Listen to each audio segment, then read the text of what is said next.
નમસ્કાર, હું છું કેતલ અને આપ જોઈ રહ્યા છો CB24। છેલ્લા ઘણા લાંબા સમયથી શાક માર્કેટ કે આજુબાજુ મહિલાઓના પર્સ ચોરી કે ખેંચી જતી ગેંગ સક્રિય બની હતી, જેને લઈ અને પશ્ચિમ વિસ્તારની મહિલાઓ પરેશાન થઈ ગઈ હતી। ઝોન 7 ડીસીપી શિવમ વર્માની ટીમને PSI હરદેવસિંહ વાઘેલાએ આ ગેંગના 4 સાગરીતોને ઝડપી લીધા છે, જેમાં 2 સગીર હોવાનું સામે આવ્યું છે। મહિલાઓના પર્સ સ્નેચિંગની ફરિયાદો વધી જતા અમદાવાદ શહેર પોલીસના ઝોન 7 લોકલ ક્રાઇમ બ્રાન્ચે તપાસ શરૂ કરી હતી। શાક માર્કેટ અને જાહેર રસ્તા ઉપર મહિલાઓના પર્સ આંચકી ફરાર થતી ગેંગની વિગતો મળી હતી, જેને આધારે 4 આરોપીઓને ઝડપી પાડ્યા છે, જેમાં 2 સગીર સહિત 2 યુવાનોનો સમાવેશ થાય છે।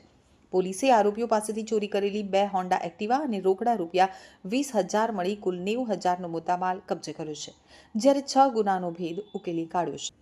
પોલીસે ઝડપેલા મોહમ્મદ ફહીમ ઉર્ફે બિલો સગીર રંગરેજ તથા સાહિલ રફીક શેખની પૂછપરછમાં તેમના વિરુદ્ધ 13 ગુના નોંધાયેલા હોવાનું સામે આવ્યું છે।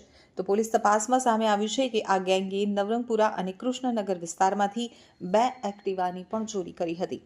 ત્યારબાદ કૃષ્ણનગર, મણિનગર, શહેર કોટડા અને બાપુનગર વિસ્તારમાં એકલ દોકલ મહિલાઓને નિશાન બનાવી તેમના કમરમાં ભરાવેલા પર્સ આંચકી ચોરીના ગુનાઓ આચર્યા હતા।